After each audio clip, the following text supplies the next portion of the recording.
আজ তোমাদের শোনাচ্ছি সুকুমার রায়ের বুদ্ধিমান শিষ্য।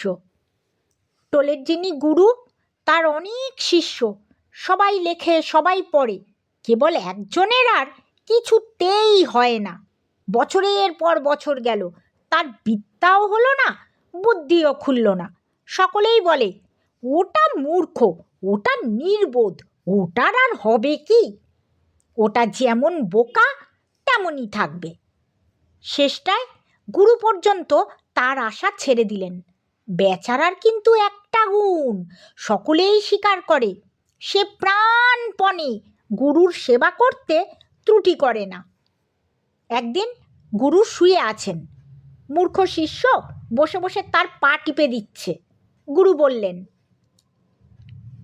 তুমি ঘুমোতে যাবার আগে খাটিয়াটা ঠিক করে দিও, পায়াগুলো অসমান আছে। শিষ্য উঠবার সময় দেখল একদিকের পায়াটা একেবারে ভাঙা। এখন উপায়, বেচারা খাটের সেই দিকটা নিজের হাঁটুর উপর রেখে সারা রাত জেগে কাটালো। সকালে গুরু ঘুম থেকে উঠে ব্যাপার দেখে তো অবাক। গুরুর মনে ভারী দুঃখ হলো। তিনি ভাবলেন, আহা, বেচারা এমন করে আমার সেবা করে, এর কি কোনো রকম বিদ্যা বুদ্ধি হবার উপায় নেই?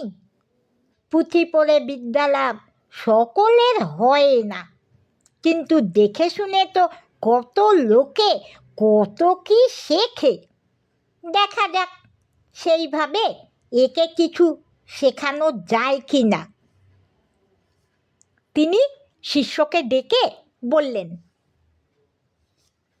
বৎস, এখন থেকে তুমি যেখানেই যাও ভালো করে সব দেখবে, আর কি দেখলে, কি শুনলে, কি করলে সব আমাকে এসে বলবে। শিষ্য বললে, আগে তা বলবো। তারপর কিছুদিন যায়। শিষ্য একদিন জঙ্গলে একটা কাঠ আনতে গিয়ে একটা সাপ দেখতে পেল। সে টোলে ফিরে এসে গুরুকে বললে, গুরুদেব, আজ একটা সাপ দেখেছি। গুরু উৎসাহ ভরে বললেন, বেশ বেশ, বলো তো সাপটা কিরকম দেখলে? আগে ঠিক যেন লাঙ্গলের ইশ। শুনে গুরু বেজায় খুশি, বললেন, হ্যাঁ হ্যাঁ, ঠিক বলেছ, অনেকটা লাঙ্গলের ডান্ডার মতোই তো, সরু, লম্বা, বাঁকা আর কালো মতন। তুমি এমনি করে সব জিনিস মন দিয়ে দেখতে শেখো, আর ভালো করে বর্ণনা করতে শেখো, তাহলেই তোমার বুদ্ধি খুলবে। শিষ্য তো আহ্লাদে আটখানা। সে ভাবলে, লোকে যে বলে আমার বুদ্ধি নেই। আর একদিন সে বনের মধ্যে গিয়ে ফিরে এসে গুরুকে বললে, আজ একটা হাতি দেখলাম গুরুদেব। গুরু বললেন, হাতিটা কি রকম? ঠিক যেন লাঙ্গলের ইশ। গুরু ভাবলেন, হাতিটাকে লাঙ্গল দণ্ডের মতো বলছে কেন? ও বোধহয় সুরটাকেই ভালো করে দেখেছে। তা তো হবেই, সুরটাই হাতির আসল বিশেষত্ব কি না?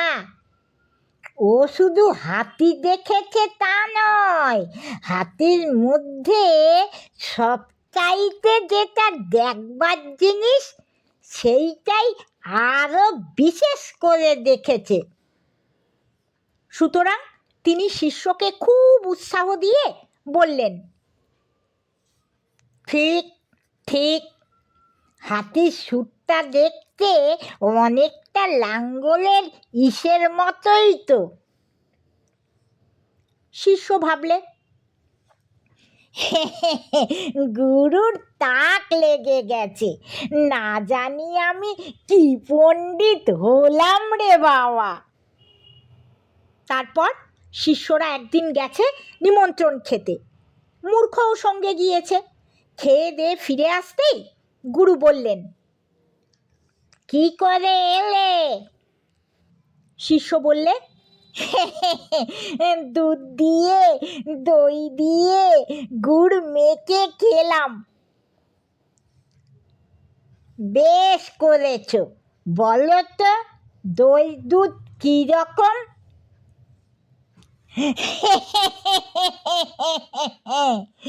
আগে ঠিক যেন লাঙ্গলের ইস। গুরুর তো চক্ষু স্থির।